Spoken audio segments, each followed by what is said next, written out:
ಮೈಸೂರಿನ ಅಧಿದೇವತೆ, ನಾಡದೇವತೆ ಚಾಮುಂಡೇಶ್ವರಿ ತಾಯಿಯ ಒಂದು ಪಾದಕಮಲಗಳಿಗೆ ಭಕ್ತಿಪೂರ್ವಕವಾದಂಥ ನಮನಗಳು ಹಾಗೂ ಪ್ರಣಾಮಗಳನ್ನ ಅರ್ಪಿಸುತ್ತಾ ಇವತ್ತಿನ ಜನರೊಂದಿಗೆ ಜನತಾದಳ ಕಾರ್ಯಕ್ರಮ 72ನೇ ವಿಧಾನಸಭಾ ಕ್ಷೇತ್ರದ ಸಂಖ್ಯೆಗೆ ಬಂದು ತಲುಪಿದೆ. ಮೈಸೂರು ಜಿಲ್ಲೆಯಲ್ಲಿ ಬಹುಶಃ ಇದು ಅಂತಿಮವಾದಂಥ ಕೊನೆಯ ಕಾರ್ಯಕ್ರಮವೂ ಕೂಡ ಆಗಿದೆ. ಚಾಮುಂಡೇಶ್ವರಿ ವಿಧಾನಸಭಾ ಕ್ಷೇತ್ರದ ಎಲ್ಲ ನನ್ನ ಪ್ರೀತಿಯ ಮತ್ತು ಆತ್ಮೀಯ ಜನತಾದಳ ಪಕ್ಷದ ನಿಷ್ಠಾವಂತ ಕಾರ್ಯಕರ್ತ ಬಂಧುಗಳು, ಮುಖಂಡರುಗಳು, ಜೊತೆಯಲ್ಲಿ ಪಕ್ಷದ ಎಲ್ಲ ಆಧಾರ ಸ್ತಂಭಗಳಿಗೆ ಇವತ್ತಿನ ಈ ಕಾರ್ಯಕ್ರಮದ ಸಂಪೂರ್ಣ ಯಶಸ್ಸು ನಿಮ್ಮೆಲ್ರಿಗೂ ಕೂಡ ದೊರಕಬೇಕು ಅಂತಕ್ಕಂಥದ್ದು ಈ ಸಂದರ್ಭದಲ್ಲಿ ಈ ಪಕ್ಷದ ಒಬ್ಬ ಯುವ ಕಾರ್ಯಕರ್ತನಾಗಿ ತಿಳಿಸ್ಲಿಕ್ಕೆ ಬಯಸ್ತೇನೆ. ಇವತ್ತಿನ ಈ ಕಾರ್ಯಕ್ರಮದ ವಿಶೇಷತೆ ರಾಜ್ಯ ಕಂಡಂತ ಅಪರೂಪದ ನಾಯಕತ್ವ,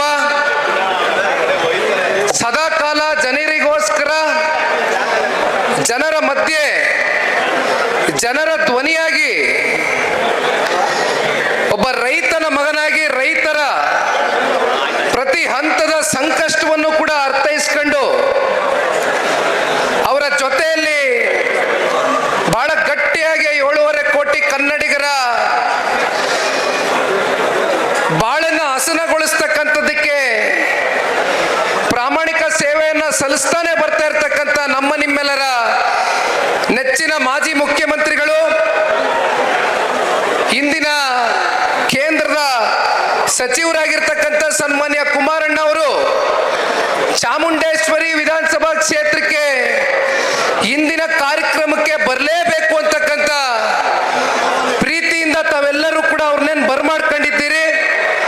ನಿಮ್ಮೆಲ್ಲರ ಪರವಾಗಿ ಮತ್ತೊಮ್ಮೆ ಪಕ್ಷದ ಒಬ್ಬ ಯುವ ಕಾರ್ಯಕರ್ತನಾಗಿ ಸನ್ಮಾನ್ಯ ಕುಮಾರಣ್ಣ ಅವ್ರಿಗೆ ಈ ಪಕ್ಷಕ್ಕೆ ಈ ಒಂದು ಕಾರ್ಯಕ್ರಮಕ್ಕೆ ಸ್ವಾಗತವನ್ನ ಕೋರಲಿಕ್ಕೆ ಬಯಸ್ತೇನೆ. ಮೈಸೂರು ಜಿಲ್ಲೆಯ ಹಿರಿಯ ಮುಖಂಡರು, ಹಿರಿಯ ನಾಯಕರು, ಮಾಜಿ ಸಚಿವರು, ನಮ್ಮೆಲ್ಲರ ಮಾರ್ಗದರ್ಶಕರಾಗಿರ್ತಕ್ಕಂಥ ಸಾರಾ ಮಹೇಶ್ ಅಣ್ಣವರು ಕೂಡ ವೇದಿಕೆ ಮೇಲೆ ಕುಳಿತಿದ್ದಾರೆ. ಬಹುಶಃ ಇವತ್ತಿನ ಈ ಕಾರ್ಯಕ್ರಮದ ಜವಾಬ್ದಾರಿಯನ್ನು ಹೊತ್ತು ಸಾಮೂಹಿಕವಾಗಿ ಎಲ್ಲರೂ ಕೂಡ ನಾಯಕರು ಸೇರಿ ಕಾರ್ಯಕ್ರಮವನ್ನು ಯಶಸ್ವಿಗೊಳಿಸಬೇಕು ಅಂತಕ್ಕಂಥ ನಿಟ್ಟಿನಲ್ಲಿ ಸಾರಾ ಮಹೇಶ್ ಅಣ್ಣ ಅವರ ಪಾತ್ರವೂ ಕೂಡ ಅತಿ ದೊಡ್ಡದಾಗಿದೆ. ಜೊತೆಯಲ್ಲಿ ನಮ್ಮ ಆತ್ಮೀಯ ಸಹೋದರ ಹುಣಸೂರು ಕ್ಷೇತ್ರದ ಶಾಸಕರಾಗಿರ್ತಕ್ಕಂಥ ಹರೀಶ್ ರವರು ಇವತ್ತಿನ ಈ ಕಾರ್ಯಕ್ರಮದ ಸಂಪೂರ್ಣ ಜವಾಬ್ದಾರಿಯನ್ನು ಹೊತ್ತಿ ಕೆಲವು ದಿನಗಳಿಂದ ನಿಗದಿಪಡಿಸಿದಂಥ ಈ ಕಾರ್ಯಕ್ರಮದ ಯಶಸ್ಸಿಗೆ ಅವರು ಕೂಡ ಬಹು ಮುಖ್ಯವಾದಂಥ ಪಾತ್ರಧಾರಿಗಳಾಗಿದ್ದಾರೆ ಅಂತಕ್ಕಂಥದ್ದನ್ನ ಈ ಸಂದರ್ಭದಲ್ಲಿ ಹೇಳ್ತಾ, ಮತ್ತು ಮೈಸೂರು ಜಿಲ್ಲೆಯ ಎಲ್ಲ ವಿಧಾನ ಪರಿಷತ್ನ ಸದಸ್ಯರುಗಳು, ನೂತನ ಜಿಲ್ಲಾಧ್ಯಕ್ಷರು ಅಶ್ವಿನ್ ರವರು, ಎಲ್ಲ ಜಿಲ್ಲೆಯ ಮತ್ತೆ ತಾಲೂಕಿನ ಪದಾಧಿಕಾರಿಗಳು ವೇದಿಕೆ ಮುಂಭಾಗದಲ್ಲಿ ವೇದಿಕೆ ಮೇಲೆ ಕೂತಿದ್ದಾರೆ. ಎಲ್ಲರ ಹೆಸರನ್ನ ನಾನು ತೆಗೆದುಕೊಳ್ಳಕ್ಕೆ ಹೋಗೋದಿಲ್ಲ, ಕಾರಣ ಈಗಾಗಲೇ ಸಮಯ 1:15 ಗಂಟೆ ಆಗಿದೆ. ಬಹುಶಃ ಇವತ್ತು ನಾವು ನೀವೆಲ್ಲರೂ ಕಾದು ಕುಳಿತಿರ್ತಕ್ಕಂಥದ್ದು ಸನ್ಮಾನ್ಯ ಕುಮಾರಣ್ಣ ಅವರ ಮಾತುಗಳನ್ನ ಕೇಳಲಿಕ್ಕೆ. ತಾವೆಲ್ಲರೂ ಹಳ್ಳಿಗಳಿಂದ ಇವತ್ತೇನು ದೊಡ್ಡ ಸಂಖ್ಯೆಯಲ್ಲಿ ಆಗಮಿಸಿದ್ದೀರಿ, ಹಾಗಾಗಿ ಹೆಚ್ಚು ಮಾತನಾಡ್ತಕ್ಕಂಥದ್ದಕ್ಕೆ ಇವತ್ತಿನ ವೇದಿಕೆ ಸನ್ಮಾನ್ಯ ಕುಮಾರಣ್ಣ ಅವರಿಗೆ ಅರ್ಪಿಸಬೇಕಾಗಿದೆ. ಆ ಹಿನ್ನೆಲೆಯಲ್ಲಿ ಒಂದು 2-3 ಅಂಶಗಳನ್ನ ನಾನು ಮಾತನಾಡಿ ನನ್ನ ಮಾತಿಗೆ ವಿರಾಮವನ್ನು ಕೊಡಲಿಕ್ಕೆ ಬಯಸ್ತೇನೆ. ತಮ್ಮೆಲ್ರಿಗೂ ಗೊತ್ತಿದೆ, 2023ರ ಸಾರ್ವತ್ರಿಕ ವಿಧಾನಸಭಾ ಚುನಾವಣೆಯ ಬಳಿಕ ಜನತಾದಳ ಪಕ್ಷಕ್ಕೆ ಬಂದಂತ 19 ಸ್ಥಾನಗಳೇನಿತ್ತು, ಅದರ ಪೂರ್ವದಲ್ಲಿ ಚುನಾವಣೆಯ ಸಂದರ್ಭದಲ್ಲಿ ಸನ್ಮಾನ್ಯ ಕುಮಾರಣ್ಣ ಅವರ ಪಂಚರತ್ನ ಅಂತಕ್ಕಂಥ 5 ಕಾರ್ಯಕ್ರಮಗಳನ್ನ ಈ ನಾಡಿನ ಜನತೆಗೆ ಪ್ರತಿ ಹಳ್ಳಿಗೂ ಮುಟ್ಟಿಸ್ಬೇಕು ಅಂತಕ್ಕಂಥ ಅವರಲ್ಲಿ ಇದ್ದಂಥ ಒಂದು ದೂರದೃಷ್ಟಿ, ಒಂದು ದೂರ ಕಲ್ಪನೆ, ಒಂದು ದೂರಾಲೋಚನೆ ಏನಿತ್ತು, ಎಲ್ಲೋ ಒಂದು ಕಡೆ ಕುಮಾರಣ್ಣ ಅವರ ಒಂದು ಹೋರಾಟಕ್ಕೆ, ಕುಮಾರಣ್ಣ ಅವರ ಒಂದು ಕಲ್ಪನೆಗೆ ನಮಗೆ ಪೂರಕವಾದಂಥ ಒಂದು ಫಲಿತಾಂಶ ದೊರಕದೆ ಹೋದಂಥ ಸಂದರ್ಭದಲ್ಲಿ ನಮ್ಮ ಪಕ್ಷದ ಕಾರ್ಯಕರ್ತರು, ನಾಯಕರು, ಮುಖಂಡರುಗಳಲ್ಲಿ ಇಡೀ ರಾಜ್ಯದಲ್ಲಿ ಎಲ್ಲೋ ಒಂದು ಕಡೆ ಒಂದಷ್ಟು ಉತ್ಸಾಹಕತೆ ಕಮ್ಮಿ ಆಗಿತ್ತು. ಇವೆಲ್ಲವನ್ನ ಗಮನಿಸಿದಂತ ನಾನು ನಿಮ್ಮ ಜೊತೆಯಲ್ಲಿ 16,000 ಕಿಲೋಮೀಟರ್ ಇವತ್ತು ಇಡೀ ರಾಜ್ಯ ವ್ಯಾಪ್ತಿ ಜನರೊಂದಿಗೆ ಜನತಾದಳ ಕಾರ್ಯಕ್ರಮವನ್ನ, ಜನತಾದಳ ಪಕ್ಷ ಅಂದ್ರೆ ಕೇವಲ ಹಳೆ ಮೈಸೂರು ಪ್ರಾಂತ್ಯಕ್ಕೆ ಸೀಮಿತವಾಗಿರ್ತಕ್ಕಂಥ ಪಕ್ಷ ಅಂತಕ್ಕಂಥದ್ದು ಬಹಳ ಜನ ರಾಜಕೀಯ ವಿರೋಧಿಗಳು ಟೀಕಿಸ್ತಾರೆ. ಆದ್ರೆ ವಾಸ್ತವದಲ್ಲಿ ಅವರಿಗೆ ಗೊತ್ತಿಲ್ಲ, ಜನತಾದಳ ಪಕ್ಷ ಕೇವಲ ಹಳೆ ಮೈಸೂರು ಪ್ರಾಂತ್ಯವಷ್ಟೇ ಅಲ್ಲ, ಅದು ಕಲ್ಯಾಣ ಕರ್ನಾಟಕ ಇರಲಿ, ಕಿತ್ತೂರು ಕರ್ನಾಟಕ ಇರಲಿ, ಮಧ್ಯ ಕರ್ನಾಟಕ ಇರಲಿ, ಉತ್ತರ ಕನ್ನಡ ಇರಲಿ, ಬೆಂಗಳೂರು ನಗರ ಇರಲಿ, ಎಲ್ಲ ಕಡೆನೂ ಕೂಡ ಜನತಾದಳ ಪಕ್ಷ ಅತ್ಯಂತ ಭದ್ರವಾಗಿದೆ ಅಂತಕ್ಕಂಥದ್ದಾದ್ರೆ ಬಹುಶಃ ನಾನು ಗಮನಿಸಿದಂತ ಅಂಶ, ಚಿನ್ನದಂತ ಕಾರ್ಯಕರ್ತ ಬಂಧುಗಳು ಸನ್ಮಾನ್ಯ ದೇವೇಗೌಡರು ಸಾಹೇಬರ ಹೋರಾಟಕ್ಕೆ ಸನ್ಮಾನ್ಯ ಕುಮಾರಣ್ಣ ಅವರು ಅತ್ಯಂತ ಅಲ್ಪಾವಧಿಯಲ್ಲಿ ಕೊಟ್ಟಿರ್ತಕ್ಕಂಥ ಕಾರ್ಯಕ್ರಮಗಳಿಗೆ ಹೆಗಲು ಕೊಟ್ಕೊಂಡು ಎಂತ ಕಷ್ಟ ಕಾಲದಲ್ಲೂ ಕೂಡ ಧೃತಿಗೆಡ್ದಿರೆ ಇವತ್ತು ಸನ್ಮಾನ್ಯ ಕುಮಾರಣ್ಣ ಅವರ ಜೊತೆಯಲ್ಲಿ, ಜನತಾದಳ ಪಕ್ಷದ ಜೊತೆಯಲ್ಲಿ ನಾವಿದ್ದೇವೆ, ಪಕ್ಷವನ್ನ ಕಟ್ಟು ಬೆಳೆಸ್ತೇವೆ ಅಂತಕ್ಕಂಥ ನಿಮ್ಮಲ್ಲಿ ಇರ್ತಕ್ಕಂಥ ಒಂದು ದೃಢ ಸಂಕಲ್ಪವನ್ನ ಇವತ್ತು ಇಡೀ ರಾಜ್ಯದ ಉದ್ದಗಲಕ್ಕೂ ನಮ್ಮ ಪಕ್ಷದ ಕಾರ್ಯಕರ್ತರು ಹೋದಂತ ಸಂದರ್ಭದಲ್ಲಿ ಅವರಲ್ಲಿ ಇರ್ತಕ್ಕಂಥ ಒಂದು ಹುಮ್ಮಸ್ಸನ್ನ ಏನು ವ್ಯಕ್ತಪಡಿಸಿದ್ದಾರೆ. ಬಹುಶಃ ಇವೆಲ್ಲವನ್ನ ನೋಡಿದಾಗ ಒಂದು ಮಾತನ್ನ ತಮ್ಮೆಲ್ಲರ ಸಮ್ಮುಖದಲ್ಲಿ ಸನ್ಮಾನ್ಯ ಕುಮಾರಣ್ಣ ಅವರ ಎದುರುಗಡೆ ತಿಳಿಸ್ಲಿಕ್ಕೆ ಬಯಸ್ತೇನೆ. ತಮ್ಮೆಲ್ಲರಿಗೂ ಗೊತ್ತಿದೆ, 1999ರಲ್ಲಿ ಜನತಾದಳ ಪಕ್ಷ ಉದ್ಭವವಾಯಿತು.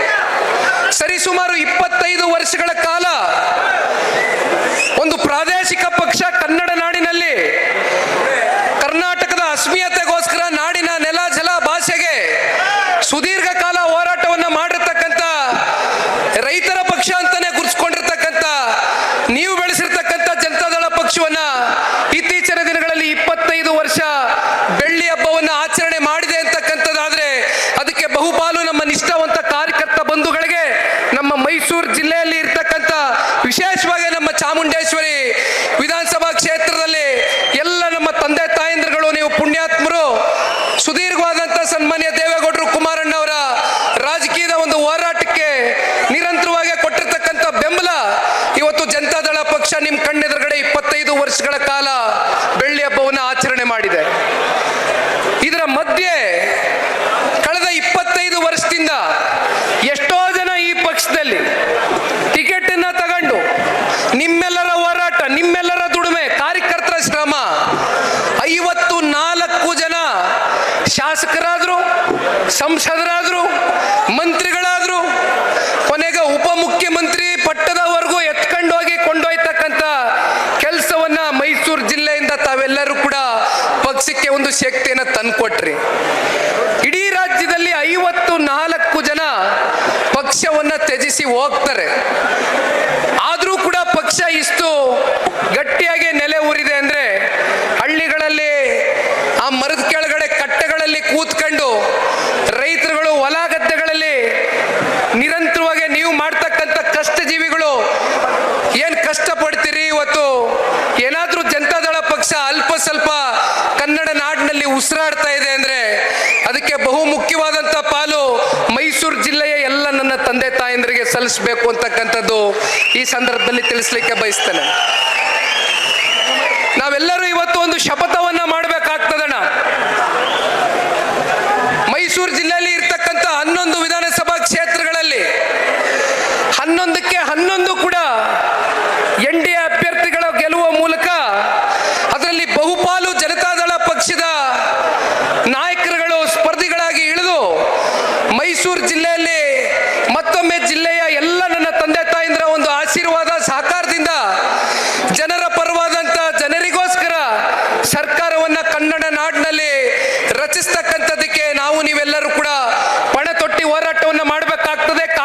ಕಣ್ಮುಂದೆ ಇವತ್ತು ಇರ್ತಕ್ಕಂಥದ್ದು ಕೇವಲ 700 ದಿನ ಅಷ್ಟೇ ಬಾಕಿ ಇರ್ತಕ್ಕಂಥದ್ದು. ಈಗಾಗಲೇ ಮೂರುವರೆ ವರ್ಷಗಳ ಕಾಲ ಕಾಂಗ್ರೆಸ್ನ ಸರ್ಕಾರ ಆಡಳಿತದಲ್ಲಿ ಇರ್ತಕ್ಕಂಥದ್ದನ್ನ ನೋಡಿದ್ದೀರಿ. ನಮಗೆ ಹೆಚ್ಚು ಸಮಯ ಉಳಿದಿಲ್ಲ ನಮ್ಮ ಕಣ್ಮುಂದೆ. ನಾನು ಎಲ್ಲೇ ಹೋದ್ರೂ ಒಂದು ಮಾತನ್ನ ವ್ಯಕ್ತಪಡಿಸ್ತಾ ಇದ್ದೆ. ಬಹಳ ಜನ ಇವತ್ತು ಮಾಧ್ಯಮದ ಮಿತ್ರರು ಕೂಡ ಈ ಒಂದು ಕಾರ್ಯಕ್ರಮದಲ್ಲಿ ಇದ್ದೀರಿ. ದಯಮಾಡಿ ಇದು ನಿಖಿಲ್ ಕುಮಾರಸ್ವಾಮಿಯ ಭಾವನೆಯ ಮಾತುಗಳು ಅಂತಕ್ಕಂಥದ್ದನ್ನ ಯಾರು ಕೂಡ ತಪಾರ್ಥ ಮಾಡ್ಕೊಳ್ಬಾರ್ದು. ಕಾರಣ ನಾವು ಇವತ್ತು NDA ಮಿತ್ರಕೂಟದಲ್ಲಿದ್ದೇವೆ.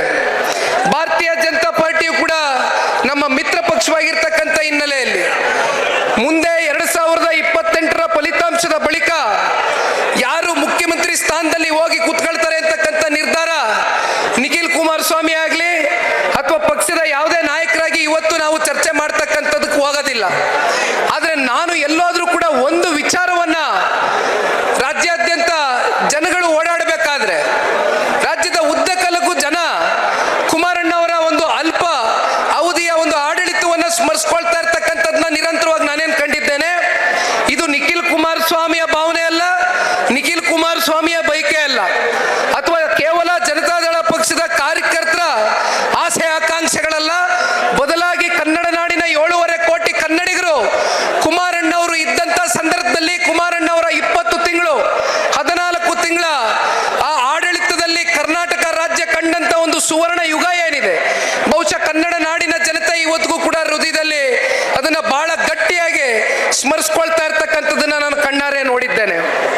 ಹಾಗಾಗಿ ಕುಮಾರಣ್ಣವರು ಅನೇಕ ಬಾರಿ ಹೇಳಿದ್ದಾರೆ, ಇಲ್ಲಿ ಮುಖ್ಯಮಂತ್ರಿಗಳ ಕುರ್ಚಿ ಮುಖ್ಯ ಅಲ್ಲ, ಬದಲಾಗಿ ಇವತ್ತು ಕನ್ನಡ ನಾಡಿನ ಜನತೆಗೆ ಸಂಪತ್ಭರಿತವಾದಂಥ ನಮ್ಮ ನಾಡಿಗೆ ಸಿಕ್ಕಬೇಕಾಗಿರ್ತಕ್ಕಂಥ ಸಮೃದ್ಧ ಬದುಕನ್ನ ಕಟ್ಟತಕ್ಕಂಥ ಒಂದು ಪ್ರಯತ್ನವನ್ನ ನಾನು ಕೂಡ ಮಾಡ್ತೇನೆ ಅಂತಕ್ಕಂಥದ್ದು ಅನೇಕ ಬಾರಿ ಸನ್ಮಾನ್ಯ ಕುಮಾರಣ್ಣ ಅವರು ಹೇಳ್ತಾ ಇರ್ತಾರೆ.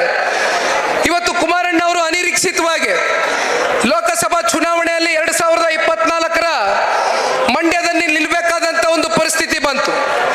ಕುಮಾರಣ್ಣ ಅವರು ಏನು ಲೋಕಸಭೆಗೆ ಹೋಗ್ಬೇಕು ಅಂತಕ್ಕಂಥದ್ದನ್ನ ಅವ್ರ ತಲೆನಲ್ಲಿ ಇಟ್ಕೊಂಡಿರ್ಲಿಲ್ಲ. ಆದ್ರೆ ನಾನು ಕೂಡ ಡೆಲ್ಲಿನಲ್ಲಿ ಸನ್ಮಾನ್ಯ ಕುಮಾರಣ್ಣ ಅವ್ರ ಜೊತೆಲಿ ಹೋದಂತ ಸಂದರ್ಭದಲ್ಲಿ ಕೇಂದ್ರದ ನಾಯಕರು ಕುಮಾರಣ್ಣ ಅವರಿಗೆ ಒಂದು ಮಾತನ್ನ ಹೇಳಿದ್ದನ್ನ ಕೇಳಿಸ್ಕೊಂಡಿದ್ದೇನೆ.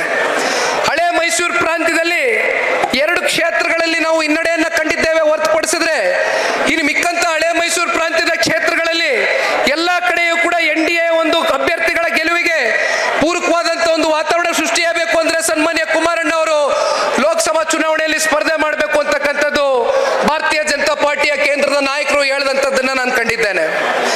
ಆ ಹಿನ್ನೆಲೆಯಲ್ಲಿ ಕುಮಾರಣ್ಣ ಅವರು ಕೇಂದ್ರಕ್ಕೆ ಹೋಗಿದ್ದಾರೆ. ಅವರು ಕೇಂದ್ರದಲ್ಲಿ ಹೋಗಿ ಇವತ್ತು ಅತ್ಯಂತ ಉನ್ನತವಾದಂತ 2 ಪದವಿಗಳನ್ನ ಅಲಂಕರಿಸಿದ್ದಾರೆ. ಯಾವತ್ತೂ ಕೂಡ ಕುಮಾರಣ್ಣ ಅವರು ಈ ಒಂದು NDA ಅಲಯನ್ಸ್ಗೆ ಹೋದಂತ ಸಂದರ್ಭದಲ್ಲಿ ಯಾವ ಷರತ್ತಿನ ಮೇಲೆ ಇವತ್ತು ಹೋದಂತವರಲ್ಲ. ಅವ್ರು ಯಾವತ್ತಿಗೂ ಕೂಡ ನಮ್ಮ ನಾಡಿನ ರೈತರ ಪರವಾಗಿ, ಧ್ವನಿ ಇಲ್ಲದೆ ಇರ್ತಕ್ಕಂಥ ಜನತೆಯ ಪರವಾಗಿ, ಅಧಿಕಾರ ಇರಲಿ ಅಧಿಕಾರ ಇಲ್ಲದೆ ಹೋಗ್ಲಿ, ಇವತ್ತಿಗೂ ಕೂಡ ಹಲವಾರು ಸಾಮಾಜಿಕ ಜಾಲತಾಣದಲ್ಲಿ ಹರಿತಾ ಇರ್ತಕ್ಕಂಥ ವಿಡಿಯೋಗಳನ್ನ ನನ್ನ ಕಣ್ಣಾರೆ ನಾನು ಗಮನಿಸಿದ್ದೇನೆ. ಕುಮಾರಣ್ಣ ಅವರ ಮನೆ ಹತ್ರ ಬರ್ತಕ್ಕಂಥವ್ರು, ಕುಮಾರಣ್ಣ ಅವರ ರೂಮರ್ಗೂ ಕೂಡ ಬರ್ತಕ್ಕಂಥವ್ರು ಯಾರು ಕೂಡ ದೊಡ್ಡ ಸೂಟು ಬೂಟ್ ಧರಿಸ್ತಕ್ಕಂಥ ದೊಡ್ಡ ವ್ಯಾಪಾರಿಗಳಾಗ್ಲಿ ದೊಡ್ಡ ಬಿಸ್ನೆಸ್ ಮ್ಯಾನ್ಗಳು ಬರ್ತಕ್ಕಂಥವ್ರಿಲ್ಲ. ಕುಮಾರಣ್ಣ ಅವ್ರನ್ನ ಬಂದು ಕಾಣ್ತಕ್ಕಂಥವ್ರು ಯಾವ ಒಂದು ಆರೋಗ್ಯದ ಸಮಸ್ಯೆ ಪ್ರತಿನಿತ್ಯ ಜೀವನದಲ್ಲಿ ಎದುರಿಸ್ತಾ ಇದ್ದಾರೆ ಜನ, ಯಾವ ನಮ್ಮ ಯುವಕ ಮಿತ್ರರು, ರೈತರ ಮಕ್ಕಳು, ಮಧ್ಯಮ ವರ್ಗದ ಮಕ್ಕಳುಗಳು ಕಷ್ಟಪಟ್ಟು ನಿಮ್ಮ ತಂದೆ ತಾಯಿ ಸಾಲ ಸೋಲ ತಗೊಂಡು ನಿಮ್ಮನ್ನ ಕನಿಷ್ಠ ಪಕ್ಷ ಒಂದು ITI ಸ್ಟೂಡೆಂಟ್ಗಳು, ಇಂಜಿನಿಯರ್ಗಳು, ಡಾಕ್ಟರ್ಗಳಾಗಿ ಮಾಡಿದ್ದಾರೆ. ಆದ್ರೆ ವಿಪರ್ಯಾಸ ಇವತ್ತು ಉದ್ಯೋಗಗಳಿಲ್ಲ. ಇಂಥ ಸಮಸ್ಯೆಗಳನ್ನ ಹೇಳ್ಕೊಂಡು ಸನ್ಮಾನ್ಯ ಕುಮಾರಣ್ಣ ಅವರ ಮನೆ ಹತ್ರ ಬಂದಂತ ಸಂದರ್ಭದಲ್ಲಿ ಕುಮಾರಣ್ಣವರು ಸ್ಪಂದಿಸ್ತಕ್ಕಂಥ ರೀತಿ ಅದು ಬಹುಶಃ ಅಧಿಕಾರ ಇರಲಿ ಇಲ್ಲದೆ ಹೋಗ್ಲಿ ತಾವೆಲ್ಲರೂ ಕೂಡ ಗಮನಿಸ್ಕೊಂಡ್ ಬಂದಿದ್ದೀರಿ. ಬಹುಶಃ ಆ ಕಾರಣದಿಂದನೇ ಇವತ್ತು ಕುಮಾರಣ್ಣ ಅವರು ಆಗಮಿಸ್ತಾ ಇದ್ದಂಗೆ ಯಾರಿಗೂ ಕೂಡ ತೋರಿಸದೇ ಇರತಕ್ಕಂಥ ಒಂದು ಪ್ರೀತಿಯ ಕೂಗೇನಿತ್ತು, ಇವೆಲ್ಲವನ್ನ ನೋಡಿದಾಗ ನನಗೆ ಅರಿವಾಗ್ತಕ್ಕಂಥದ್ದು ಸನ್ಮಾನ್ಯ ಕುಮಾರಣ್ಣ ಅವರು ಯಾವತ್ತು ಹಣ ಆಸ್ತಿ ಸಂಪಾದನೆ ಮಾಡ್ತಕ್ಕಂಥದ್ದಕ್ಕೆ ಆಲೋಚನೆ ಮಾಡಲಿಲ್ಲ. ಬದಲಾಗಿ ಜನರೇ ನನ್ನ ನಿಜವಾದ ಆಸ್ತಿ ಅಂತಕ್ಕಂಥದ್ದನ್ನ ಸನ್ಮಾನ್ಯ ಕುಮಾರಣ್ಣ ಅವರು ಅರ್ಥಕೊಂಡು ಇವತ್ತು ನಿಜವಾದ ಆಸ್ತಿ ನಮ್ಮ ಕಣ್ ಮುಂದೆ ಚಾಮುಂಡೇಶ್ವರಿ ವಿಧಾನಸಭಾ ಕ್ಷೇತ್ರದಲ್ಲಿ ಕುಮಾರಣ್ಣ ಅವರು ಇವತ್ತಿಲ್ಲೇನು ಬಂದು ಕೂತಿದ್ದಾರೆ. ಇದು ಕೇವಲ ರಾಜಕೀಯವಾದಂಥ ಸಂಬಂಧ ಅಲ್ಲ, ಬದಲಾಗಿ ಇದು ಒಂದು ತಾಯಿ ಮಗನ ಒಂದು ಬಹುಶಃ ನೀವೆಲ್ಲರೂ ಕೂಡ ಸಾಬೀತನ್ನ ಮಾಡಿದ್ದೀರಿ. ಒಂದು ನಾನು ಕೊನೆಯದಾಗಿ ಮಾತನ್ನ ತಿಳಿಸಿ ನನ್ನ ಮಾತಿಗೆ ವಿದಾಯವನ್ನ ಕೊಡ್ತೇನೆ. ದಯಮಾಡಿ ಕ್ಷಮೆ ಇರಲಿ. 2 ಗಂಟೆ ಆಯಿತು. ತಾವು ಎಲ್ಲ ಹಳ್ಳಿಗಳಿಂದ ಬಂದಿದ್ದೀರಿ. ಕೊನೆಯದಾಗಿ ನಾನು ಹೇಳ್ತಕ್ಕಂಥದ್ದು ಇಷ್ಟೇ ಅಣ್ಣ, ಬಹಳ ಜನ ಈ ಪಕ್ಷದಲ್ಲಿ ರಾಜಕೀಯವಾಗಿ ಬೆಳೆಸಿದ್ದೀರಿ, ಗುರುತಿಸಿದ್ದೀರಿ, ದೊಡ್ಡ ದೊಡ್ಡ ಪದವಿಗಳನ್ನ ಅಲಂಕರಿಸ್ತಕ್ಕಂಥದಕ್ಕೆ ನಿಮ್ಮೆಲ್ಲರ ಹೋರಾಟ, ನಿಮ್ಮೆಲ್ಲರ ಪ್ರಯತ್ನದಿಂದ ಹೋಗಿ ತಲುಪಿಸಿ ಕೂರಿಸಿದ್ದೀರಿ. ನೀವು ಇಲ್ಲಿಯವರೆಗೂ ಜನತಾದಳ ಪಕ್ಷ ಇರಲಿ ಅಥವಾ ದೇವೇಗೌಡರು ಸಾಹೇಬರು, ಕುಮಾರಣ್ಣ ಅವರ ರಾಜಕೀಯದ ಕೆಲವೊಂದಷ್ಟು ಲೆಕ್ಕಾಚಾರಗಳನ್ನ ನೀವು ನೋಡಬೇಕಾಗ್ತದೆ. ಯಾವತ್ತಿಗೂ ಕೂಡ ಪ್ರಾದೇಶಿಕ ಸಮಾನತೆ ಮತ್ತೆ ಸಾಮಾಜಿಕ ನ್ಯಾಯವನ್ನ ಮುಂದಿಟ್ಕೊಂಡು ಜನತಾದಳ ಪಕ್ಷ ರಾಜಕೀಯವನ್ನ ಮಾಡ್ಕೊಂಡ್ ಬಂದಿದೆ. ಬಹಳ ಜನ ಬೇರೆ ಬೇರೆ ಸಮಾಜದ ನಾಯಕರುಗಳನ್ನ ಗುರುತಿಸಿ ಅಲ್ಪಸಂಖ್ಯಾತರಿಗೆ ರಾಜ್ಯಾಧ್ಯಕ್ಷರು ಮಾಡಿದೆ ಪಕ್ಷ. ಒಬ್ರು ಗೊಲ್ಲರ ಸಮುದಾಯಕ್ಕೆ ಸೇರಿರ್ತಕ್ಕಂಥವ್ರನ್ನ, ಯಾವ್ದಾದ್ರು ಕಮ್ಯುನಿಟಿಗೆ ಸೇರಿರ್ತಕ್ಕಂಥವ್ರನ್ನ ರಾಜ್ಯಾಧ್ಯಕ್ಷರು ಮಾಡಿದೆ. ಹಿಂದುಳಿರ್ತಕ್ಕಂಥ ವರ್ಗಕ್ಕೆ ಸೇರಿರ್ತಕ್ಕಂಥವ್ರನ್ನ ರಾಜ್ಯಾಧ್ಯಕ್ಷರು ಮಾಡಿದೆ. ಹಾಗಾಗಿ ಒಂದು ನಾವು ನೀವೆಲ್ಲರೂ ಅರ್ಥ ಮಾಡ್ಕೋಬೇಕಾಗಿರೋದು, ಬಹಳ ಜನ ವಿರೋಧ ಪಕ್ಷಗಳು ನಾನಾ ರೀತಿ ಬಿಂಬಿಸ್ಬೋದು ಇದು ಕೇವಲ ಒಂದು ಸಮುದಾಯಕ್ಕೆ ಸೀಮಿತವಾಗಿರ್ತಕ್ಕಂಥ ಪಕ್ಷ ಅಂತ. ಆದ್ರೆ ನಿಜವಾದಂತ ಸಾಮಾಜಿಕ ಬದ್ಧತೆ ಮತ್ತೆ ನ್ಯಾಯವನ್ನ ಏನಾದ್ರೂ ಕಲ್ಪಿಸ್ಕೊಟ್ಟಿರ್ತಕ್ಕಂಥ ಪಕ್ಷ ಕನ್ನಡ ನಾಡಿನಲ್ಲಿ ಯಾವ್ದಾದ್ರು ಇದ್ರೆ ಅದು ಜಾತ್ಯತೀತ ಜನತಾದಳ ಪಕ್ಷ. ಸನ್ಮಾನ್ಯ ದೇವೇಗೌಡರು, ಕುಮಾರಣ್ಣ ಅವರ ನಾಯಕತ್ವದಡಿ ಇವೆಲ್ಲವೂ ಕೂಡ ಹಿಂದಿನಿಂದನೂ ಕೂಡ ನಿರಂತರವಾಗಿ ನಡೀತಾ ಬಂದಿದೆ. ಹಾಗಾಗಿ ಬಹುಶಃ ನಾನು ಹೆಚ್ಚಿಗೆ ಇದ್ರ ಬಗ್ಗೆ ಏನು ದೊಡ್ಡ ಮಟ್ಟದಲ್ಲಿ ವಿಶ್ಲೇಷಣೆ ಮಾಡಕ್ ಹೋಗೋದಿಲ್ಲ. ಆದರೆ ಇವತ್ತಿನ ಅಂತಿಮವಾಗಿ ನನ್ನ ಮಾತಿಗೆ ವಿರಾಮ ಕೊಡ್ತೇನೆ. ಎಲ್ಲ ಮಾಧ್ಯಮದ ಮಿತ್ರರು ಜೊತೆಯಲ್ಲಿ ಎಲ್ಲ ಪಕ್ಷದ ಕಾರ್ಯಕರ್ತ ಬಂಧುಗಳು ಕಷ್ಟಪಟ್ಟು ಹೋರಾಟ ಮಾಡಿದ್ದೀರಿ. ಬಹುಶಃ 5-10 ದಿನಗಳಲ್ಲಿ ಹರೀಶ್ ರವರು ಬಹಳ ಕಷ್ಟ ಬಿದ್ದಿದ್ದಾರೆ, ಮಹೇಶ್ ಅಣ್ಣವರು ಬಹಳ ಕಷ್ಟ ಬಿದ್ದಿದ್ದಾರೆ. 5-10 ದಿನದಲ್ಲಿ ಕೂತ್ಕೊಂಡು ನೀವು ಇಷ್ಟು ದೊಡ್ಡ ಮಟ್ಟದಲ್ಲಿ, ಇಷ್ಟು ಬೃಹತ್ ಸಂಖ್ಯೆಯಲ್ಲಿ ಇವತ್ತು ಜನಸಾಗರ ಸನ್ಮಾನ್ಯ ಕುಮಾರಣ್ಣ ಅವ್ರಿಗೆ ಕಾಣ್ತಕ್ಕಂಥದ್ದಕ್ಕೆ ಇಲ್ಲಿವರೆಗೂ ಕರೆ ತಂದಿದ್ದೀರಾ ಅಂದ್ರೆ ಅದಕ್ಕೆ ಮುಖ್ಯವಾದಂತ ಪಾತ್ರವನ್ನು ವಹಿಸಿರ್ತಕ್ಕಂಥ ಎಲ್ಲ ಚಾಮುಂಡೇಶ್ವರಿ ಕ್ಷೇತ್ರದ ಕಾರ್ಯಕರ್ತ ಬಂಧುಗಳಿಗೆ ನಿಮ್ಮೆಲ್ಲರಿಗೂ ಕೂಡ ಕೋಟಿ ಕೋಟಿ ಪ್ರಣಾಮಗಳನ್ನ ಸಲ್ಲಿಸುತ್ತಾ, ಸನ್ಮಾನ್ಯ ಕುಮಾರಣ್ಣ ಅವರು ಮುಂದಿನ ಈ ಸಭೆಯ ಮಾತುಗಳನ್ನ ಆಡಬೇಕು ಅಂತಕ್ಕಂಥದ್ದು ಈ ಸಂದರ್ಭದಲ್ಲಿ ಕಳ್ಕಳಿಯಾಗಿ ಮನವಿಯನ್ನ ಮಾಡ್ತಾ ನನ್ನ ಮಾತಿಗೆ ವಿರಾಮವನ್ನು